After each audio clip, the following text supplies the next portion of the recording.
नमस्कार साथियों, अध्यात्म सीरीज की मेरी ये वीडियो पिछली वीडियो का ही एक भाग है और इसको देखे बगैर आपकी जानकारी अधूरी रह जाएगी, अतः इसे देखना न भूलें। हम ऊपर उठेंगे तो हमारा स्वाधिष्ठान चक्र आएगा, जिसमें हम अपने को स्थापित करते हुए यह अनुभव करेंगे संपूर्ण जगत उसी स्व में स्थित है। स्व अर्थात उस परमात्मा में स्थित है, अर्थात सभी परमात्मा के अंशभूत हैं। इसलिए सबके प्रति करुणा और दया की भावना जागृत होगी। दया की भावना और करुणा से अतिरेक से बना हुआ व्यक्ति ही आगे बढ़ने की सामर्थ्य रखता है।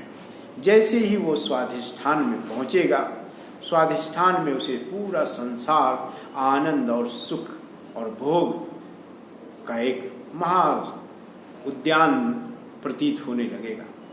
इस प्रकार से वो स्वाधिष्ठान में रहते हुए बसा और आनंदित उमंगित होते हुए उसका जीवन बदल जाएगा। एक दूसरा व्यक्ति जो संसार में है और उसके पास कई प्रकार की दुश्चिंताओं ने उसे पीड़ित कर रखा है, इन सब पीड़ाओं का अनुभव नहीं होगा और वो स्थित प्रज्ञ हो जाएगा। प्रत्येक स्थिति में वो आनंद ढूंढ लेगा और उस आनंद में निमग्न हो जाएगा। ये उसके स्वाधिष्ठान चक्र के लक्षण होंगे। धीरे से फिर आगे बढ़ेगा तो वहाँ से स्वाधिष्ठान से केवल 4 अंगुल ऊपर उठकर ही मणिपूरक चक्र है। इस मणिपूरक चक्र में पहुंचकर उसका हृदय मणि के समान दमकने लगेगा। उसके अंदर शीतलता आ जाएगी और वो और भी ज़्यादा आत्म केंद्रित हो जाएगा और पूर्ण रूपेण उसके सारे कृत्य संसार के उपकार के लिए समर्पित हो जाएंगे। उसमें शांति और सुख का साम्राज्य स्थापित हो जाएगा। अनाहत चक्र में जब वो प्रवेश करेगा तो हृदय से सबको प्रेम करेगा। उसके पास व्यवहार नहीं होगा, उसके पास व्यापार नहीं होगा। वो केवल हृदय से सबका होना चाहेगा और वो सबको अपना बनाना चाहेगा। हृदय में ही परमात्मा का निवास माना जाता है और वहीं परमात्मा का साम्राज्य भी उसके अधीन हो जाता है। इसलिए उस साम्राज्य को प्राप्त किया हुआ मनुष्य योगी, उसमें संन्यास की भावना जागृत होगी, जहाँ पर उसके संपूर्ण संसार रूपी बंधन समाप्त हो जाएंगे। वो सारे न्यास बंधनों से मुक्त हो चुका होगा और वही मुक्ति का आनंद, जहाँ उसका मन की कल्पनाएं, उसकी संकल्पनाएं वो सभी समाप्त हो जाएंगी। मन वहीं पर अंत होगा तो वही स्थिति उसकी मोक्ष की होगी, जिसे तमाम महापुरुषों ने, किसी ने इसे निर्वाण कहा, किसी ने कैवल्य कहा, किसी ने सायुज्य कहा। अनेक स्थितियां हैं मन को समाप्त होने की। यद्यपि मन इतना प्रबल और इतना समर्थवान है कि उसे संसार के किसी भी आयामों द्वारा, किसी भी माध्यमों द्वारा अपने वशीभूत नहीं किया जा सकता। ये केवल हृदय में परमात्मा को देख कर ही ये अपने अस्तित्व को भूलेगा, अन्यथा ये मन जीवन पर्यंत आपके साथ रहकर केवल इंद्रियों से प्रेरित करता रहेगा और संसार की ओर भगाता रहेगा। मन ही है जो हमारे समस्त प्रकार के दुखों का कारण है। मन ही है जो हमारी अज्ञानता और अंधकार का कारण है। मन ही है जो हमारे हर प्रकार के जीवन में उपद्रव उत्पन्न करने वाला है। इसी मन को हम प्रशिक्षित हृदय में ही उत्पन्न परमात्मा के सानिध्य में कर सकते हैं। मन ही इंद्रियों का स्वामी होने के कारण इसे इंद्र कहा गया है। इंद्र के विषय में पुराणों में जो चर्चाएं हैं, जिसे वेदों में वेदों का सबसे सर्वश्रेष्ठ देवता माना गया और देवताओं का राजा माना गया, लेकिन आध्यात्मिक स्तर पर जब योगियों ने देखा कि इंद्रियों को चलाने वाला इंद्र अधिक ही वासनाओं से रचा बसा है, इसलिए इंद्र की भर्त्सना पुराणों में की गई है। जितने भी पुराण लिखे गए उनमें इंद्र को अधिक ही असभ्य और एक प्रकार से उसे बहुत ज़्यादा निम्न कोटि का अस्तित्व प्रदान किया गया। वो देवताओं में श्रेष्ठता के बावजूद भी वो निम्न श्रेणी में आने लगा। ऐसी स्थिति में जब मन समाप्त होगा तो इंद्रियों की वेदनाएं, इंद्रियों की चेतनाएं, इंद्रियों की कार्यशैली वो सब नियंत्रित हो जाएगी और वो आत्म केंद्रित होंगी। आत्मा का राज्य स्थापित हो जाएगा और संपूर्ण शरीर के अंग प्रत्यंग सब स्वतंत्र हो जाएंगे और ये स्वतंत्र होंगे। लेकिन जीवन के जो चक्र हैं वो अभी भी स्मृतियों और संकल्पों, कर्तव्यों से बंधे रहेंगे। इनका बंधन तो हमें सहस्त्रासार में पहुंचकर वहां पर निकलने वाली 72,000 नाड़ियों से होकर के जो उसे अपनी आकाश गंगा की संजीवनी से संचारित करती है, उसे जीवन प्रदान करती है, वहां जाकर हम उस सहस्त्रासार से उस जीवन के नाना प्रकार के योनियों में जन्म लेने के स्रोतों को बंद कर सकेंगे। इसी को बंद करने की स्थिति ही हमारी सजगता है, यही हमारी पूर्णता है। सत्य यही है मनुष्य का। इस सत्य को हम केवल स्थगित कर सकते हैं लेकिन निरस्त नहीं कर सकते। इस जीवन के मूल स्रोत को जानना अध्यात्म है और इस अध्यात्म की श्रृंखला में अपने भीतर स्थापित चक्रों को जागृत करना इसकी पहली सीढ़ियां हैं। इन सीढ़ियों पर स्थित होने के लिए सर्वप्रथम निर्भर होने के लिए अभ्यास करें और इस अभ्यास के पश्चात आप धीरे धीरे भीतर उतरते चले जाएंगे। जो जो उतरते चले जाएंगे त्यों त्यों आपका प्रकाश बढ़ता जाएगा, आपका मार्ग बढ़ता जाएगा। तमाम महापुरुषों ने इसीलिए कहा अत्त दीपो भव। कोई भी व्यक्ति आज कोई दूसरे को साथ में लेकर सपने नहीं देखता, सपने वो स्वयं ही देखता है। ऐसे ही स्वयं के अंदर में परमात्मा द्वारा स्थापित इस विराट ब्रह्मांड को देखने के लिए आपको स्वयं निकलना होगा, स्वयं घुसना होगा। साहस और सामर्थ्य अपने आप उत्पन्न होते रहेंगे। आप पहले निकलने का संकल्प लें। जिस दिन आप निकलने लगेंगे उसी दिन आपके अंदर साहस और सामर्थ्य दोनों प्रकट हो जाएंगे। ये आपके अंदर ही है। इसलिए अत्त दीपो भव की उद्घोषणा भगवान बुद्ध ने भी की और भगवान कृष्ण ने भी की और परमात्मा आदि योगी महेश्वर भगवान शिव ने भी की। उनके आधार पर आपको स्वयं ही अपना प्रकाश बनना है। ये संपूर्ण ब्रह्मांड, ये संपूर्ण सृष्टि, जिस तरह हर एक संरचना का अस्तित्व परमात्मा से है, उसी प्रकार उस संरचना का जीवन चक्र गुरु से है। गुरु कोई व्यक्ति नहीं, कोई स्थूल शरीर नहीं, गुरु केवल चेतना है और वो चेतना के रूप में समग्र सृष्टि में विद्यमान है। ये चेतना प्रतिक्षण है। यदि वो ना हो तो आपका जीवन एक क्षण के लिए भी स्थित नहीं रह सकता। इसलिए उसकी स्थिरता के लिए, उसकी स्थिति के लिए आपको गुरु प्रत्येक पल आपके सानिध्य में है। उसे केवल समझने की आवश्यकता है और जब आप समझेंगे तो आप गुरु से कहीं अलग नहीं है। समग्र सृष्टि गुरु है, गुरुदेव सृष्टि परमात्मा है। ये जो 7 चक्रों का भेदन है उसका शुरुआत निर्भर होने से है। तो ये निर्भर कैसे हुआ जा सकता है गुरुदेव? क्या इसका क्या है? ये बस केवल कुछ दिनों का अभ्यास है। यदि आप अपने बाएं पैर पर भार कम महसूस कर रहे हैं तो थोड़ा सा अपने शरीर का संतुलन को बढ़ाएं, घटाएं।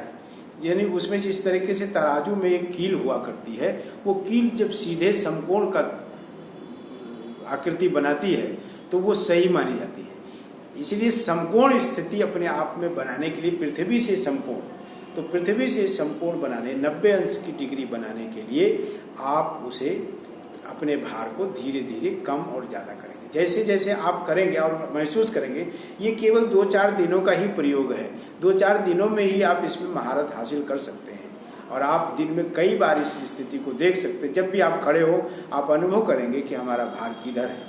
जैसे ये आपका भार संतुलन में आने लगेगा उसी प्रकार से आपके श्वास की भी प्रक्रिया बन जाएगी। क्योंकि जब चंद्र स्वर चल रहा होगा और सूर्य स्वर चल रहा होगा तो ये दोनों हमें संसार से बांधे रखते हैं। चंद्र स्वर चल रहा है बायां, अर्थात हमें कुछ पीने की प्रेरणा है, हमें प्यास है, किसी भी चीज़ की प्यास हो सकती है और जब दायां चल रहा है तो हमें ठोस यानी पृथ्वी तत्व की आवश्यकता है। पृथ्वी तत्व के लिए हमें भोजन की आवश्यकता है या और किसी भी प्रकार की जो भी ठोस चीज़ होगी उसे ग्रहण करने की आवश्यकता है। और जब इन दोनों में से ये दोनों न चल रहे हों और दोनों एक साथ चल रहे हों, दोनों साथ ना चले तो वो स्थिति मृत्यु की होगी, और दोनों साथ साथ चले तो इसका मतलब है अब खाने पीने की नहीं, अब हमें आध्यात्मिक चेतना की आवश्यकता है, अभ्यर्थना की आवश्यकता है, प्रार्थना की आवश्यकता, क्योंकि यही अवस्था मृत्यु से कुछ पल पूर्व होती है। तो ये गुरुदेव ये खड़ा होके भी किया जा सकता है और बैठ के भी? नहीं, बैठ के नहीं किया जा सकता। खड़ा होके ये खड़ा होकर के ही तराजू खड़ा ही पकड़ा जाएगा, इसलिए ये खड़ा होकर के पहली प्रक्रिया है ध्यान योग की। नहीं तो उसके भार कैसे घटाए बढ़ाए जा सकते हैं? ये तो अपने आप शरीर को थोड़ा इधर उधर करोगे बढ़ जाएगा, घट जाएगा। अब एक साइड को हो जाए दूसरी साइड को हो जाए, नहीं वैसे एक अचानक से नहीं होगा, उसी में हम कम ज्यादा करेंगे ना। तराजू का पलड़ा जो होता है उस तराजू के पलड़े में भी भार और कम भार दोनों दिखाई देता है। तो जब दिखाई देता है तो हम उसी भार के अनुपात में कुछ ना कुछ चीजें बढ़ाते चढ़ाते जाते हैं और फिर उतारते भी जाते हैं अगर ज्यादा हुई तो बस वही एक प्रक्रिया तो सीधी सरल है जिसे हम अपना करके आगे बढ़ सकते हैं। जैसे ये खड़े हो गए तो अब इसको कैसे करें? तो आप अपना अनुभव करें कि भार किधर लग रहा है। अगर आप ऐसे खड़े हैं तो आपको लग रहा होगा ना कि एक पैर में थोड़ा कुछ ज्यादा भार लग रहा है, एक पैर में कम लग रहा है, बस उसे थोड़ा सा इधर उधर करेंगे बस अपने आप। ये ऊपर का तो सब पलड़े है और नीचे के पैर जो है वो तराजू है, और उनमें सामान भरने हैं थोड़ा सा और संतुलन लाना है। धीरे धीरे ये 1 2 दिन 3 दिन 4 दिन में ये प्रक्रिया पूरी हो जाती है। फिर आप बैठ जाएं तो फिर अपने श्वासों को देखें। जब दोनों श्वास चल रहे हों तब आप सुषुम्ना की स्थापना कर लें, क्योंकि दोनों चल रहे होंगे तो वही आपकी अभ्यर्थना और पूजन के और अध्यात्म के लक्षण हैं। तब आप उस लक्षण को प्राप्त कर सकते हैं। आज बहुत से लोग पूजा पाठ प्रार्थना अथवा अभिवादन करते हैं जिनका फल उन्हें नहीं मिल पाता। उसके पीछे केवल एक ही कारण है और वो है हमारा स्वर विज्ञान को न जानना ही उसका हमें कोई लाभ नहीं मिलता। आज जब जिसकी इच्छा होती है पूजा पाठ करने चल देता है, जब जिसकी इच्छा होती है कोई प्रणाम कर लेता है। ये सब औचित्य नहीं है, ये सब आपके अंदर में ही उस चीज का प्राकट्य होगा जब शरीर में वैसी प्रेरणा होगी और आप उस और कोई उपाय करेंगे तभी कुछ होगा। नदियों में या समुद्रों में चलने वाले उन जलपोतों में हवाओं को ध्यान में रखते हुए उनके पाल खोले जाते हैं। तो जब पाल खोले जाते हैं तो हवा का साधन पा करके वो शीघ्रता से अपनी दूरी और लक्ष्य को पार कर लेता है। इसी प्रकार हमारे शरीर में भी है, वो वायु जब बह रही होगी तो हमें वो प्रेरित कर रही कि अब ये करो। जब भोजन की है तो आप पानी पिएंगे तो शरीर उससे विकृत होगा, जब पानी का है भोजन करेंगे तो फिर शरीर में असंतुलन पैदा होगा। जब आप साधारणतः इस जीवन के छोटे मोटे संतुलन को संभाल नहीं पाए तो अध्यात्म जैसे इस विराट संतुलन को कैसे पाएंगे। इसलिए इसकी विराट संतुलन को पाने के लिए तो हम धीरे धीरे इसी प्रक्रिया से आगे बढ़ेंगे। तो पहले हम जैसे जैसे अपने भार को संतुलित कर लेंगे तो हमें लगेगा कि हम कोई भार हमारे अंदर नहीं है। हम किसी भी चीज पर दौड़ते हुए यदि चलते हैं तो वो कितना ही कमजोर कोई चीज हो वो भी हमारा भार सहन कर लेता है, क्योंकि उसमें बहुत बार उछलने से वो सारा भार आसमान में चला जाता है, वो भार वायुमंडल में चला जाता है और इसलिए वहां पड़ने वाला भार वो कम महसूस किया जाता है। आप देखते हैं कि रेल बहुत वजनदार होती है लेकिन वो पटरियों पर जहाँ से चलती है वहाँ पत्थर बिछाए जाते हैं और उन पत्थरों पर चलने के कारण जो उसमें कंपन होता है उसके कारण उसका भार बढ़ जाता है, इसलिए वो आराम से निकल जाती है। इसी तरीके से संतुलन का ही संसार है। इस संसार में यदि संतुलन आपने स्थापित कर लिया तो संसार आपके लिए रसों का है, भोगों का है, आनंद का है, सुख का है, शांति का स्रोत है। और यदि आपने संतुलन स्थापित नहीं किया तो यही संसार आपके लिए भव सागर है, आपके दुखों का सागर है, आपके पीड़ाओं का सागर है, आपके कष्टों का सागर है। इसमें संतुलन ही जीवन का आधार है। यदि आप इसके माध्यम से संतुलन स्थापित कर ले रहे हैं भौतिक शरीर में, आध्यात्मिक शरीर में और अपने प्राणों में, इन सब में यदि आपने संतुलन स्थापित कर लिया तो आपका जीवन अजर है, अमर है और उस परमात्मा का दिया हुआ वरदान है और उस वरदान का दिव्य अनुभूति और आनंद आपको सतत जीवन भर प्राप्त होती रहेगी। यही आज का संदेश है। तो गुरुदेव उसमें जैसे आपने हमारी बातें नहीं, अभी थोड़ी कम रहेगी। तो नहीं गुरुदेव, जैसे ये है कि ये सप्त चक्र, तो क्या सप्त चक्र का तात्पर्य कुंडलिनी से है? पहला तो कुंडलिनी ही है, वो दरवाजा है, वो मुख्य गेट है। और ये जो निर्भर होना उसका पहला अध्याय है? नहीं, निर्भर होना तो उसे संतुलन में लाने की प्रक्रिया है, क्योंकि वो पहले हमें देखना होगा कि वो किस ओर करवट लेके सो रही है। जिसका भार उधर सिर जिसका होगा, कुंडलिनी को सर्पिणी भी कहते हैं। और सर्पिणी का तात्पर्य यह है कि वहां वो कुंडल मार कर बैठी हुई है, वहीं पर हमारी चेतना और जीवनी शक्ति है, वहीं से हमें संचारित होती है, वही जीवन देती है। यदि उसे जगाया न जाए तो वो अपना जीवन पूर्ण कर लेती है, लेकिन हमें जगाने की इसलिए आवश्यकता होती क्योंकि हम संसार में कुछ अलग चीज पाना चाहते हैं, और अलग पाना चाहते हैं जो संसार में नहीं है। तो जो संसार में नहीं, हम एक नया संसार निर्मित करना चाहते हैं, जिसे आध्यात्मिक संसार कहते हैं। हमने ही ये संसार बनाया है, बाहर जो दिखाई दे रहा है, जिससे हम आनंदित हो रहे हैं, पाने के बाद हम खुश हो रहे हैं, और छूट जाने के बाद हम दुखी हो रहे हैं। इसी प्रकार से हम एक नया ऐसा संसार बनाना चाहते हैं जो आध्यात्मिक संसार है, जिसमें कोई चीज छूटने वाली नहीं है, कोई चीज छीनने वाली नहीं है। इसलिए हम एक ऐसी मजबूती के साथ संसार बनाने की परिकल्पना रखे हैं। इस कारण से हमें उसे जगाने की आवश्यकता है, क्योंकि वो जागी होगी तो हमें जीवन के सारे आयामों के विषय में अवगत होंगे, जानकारी होगी। और जब कुछ जानकारी में होगा, प्रशिक्षण प्राप्त होगा, जानकारी में होगा, तो हमें हर चीज सहजता के साथ उसे अपनाने में संकोच नहीं होगा। गुरुदेव, इसका तात्पर्य यह है कि इसको जागृत करने के लिए पहले इसका प्रशिक्षण लेना जरूरी है। नहीं, लेना जरूरी नहीं है, कोई खास इसके लिए आवश्यकता नहीं है। किसी के माध्यम में जाएगा, वो अपनी अपनी बातें करेगा। शब्दों का जाल है, शब्दों का भ्रम है, ये केवल आपको अपने अनुभव से इसे जागृत करना है। योग के माध्यम से जागृत होती है। योग तो बहुत ऊंची प्रक्रिया है, वो पहले ही योग नहीं होगा। ये तो प्रारंभ में तो केवल अभ्यास ही होगा। अभ्यास की पराकाष्ठा योग है। योग में हमें शरीर नहीं होगा, योग में हमें प्राण भी नहीं होगा, योग में हमें श्वास भी नहीं होंगे, योग में चित्त, मन, बुद्धि और अहंकार ये सब भी नहीं होंगे। योग में होगा केवल आत्मा, और आत्मा ही मिलेगी परमात्मा से। इसलिए उसी का योग है, बाकी शरीर का कोई योग नहीं है। ये सब अभ्यास है। तो अभ्यास कैसे करा जाए गुरुदेव? जैसे है तो अभ्यास कैसे किया जाए? कहीं ऐसा तो नहीं है कि जो आदमी जिसको जानकारी नहीं हो अभ्यास करने लग जाए तो फिर उसका उसे नुकसान भी कुछ? नहीं, ऐसा कोई नुकसान नहीं है, क्योंकि नुकसान केवल बुद्धि में है। बुद्धि से यदि हम उसे मापते हैं तो उसमें ही वो विकृति आ सकती है बुद्धि के अनुसार, लेकिन शरीर में कोई विकृति नहीं आती। ये केवल लोगों को बचकर निकलने का एक व्यवस्था है, जिसका शब्दों का आक्षेप करके वो लोग अपने आप को इससे मुक्त कर लेते हैं। गुरुदेव, ऐसा हमें तो प्रतीत होता है कि ये कुछ कठिन प्रक्रिया है। ये जिस तरह सोना बहुत सहज है, उसी तरह से ये योग भी बहुत ही सहज है।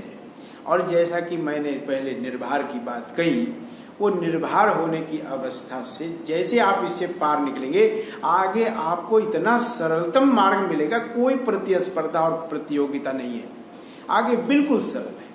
केवल अपने आप को सूक्ष्म के रूप में स्थापित करना है, क्योंकि ये अणु से परमाणु तक का जो सफर है, क्योंकि परमाणु तो आप हैं, अब अणु को ढूंढ रहे हैं, क्योंकि जो आपका मूल तत्व है, जो बिंदु है, जिससे सिंधु बना है, तो उसी बिंदु को तलाश रहे हैं। तो बिंदु से ही यात्रा बढ़ेगी, आगे बड़ा नहीं होगी, केवल उसका विकास होगा। विकास होने में वो सहज प्रक्रिया है, फिर तो ढल जाएगा उसमें।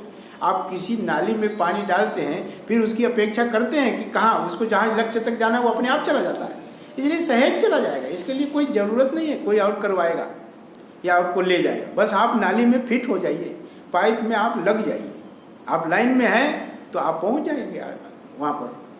बस कोई विलंब नहीं सबके साथ। ठीक है, आप समस्त ने हमारी संवाद संबंधी बातों को सुना, इसके लिए मैं अनुग्रहित हुआ, और सबके अंदर उस परमात्मा महाकाल को देखते हुए मैं सभी को अभिनंदन करता हूँ।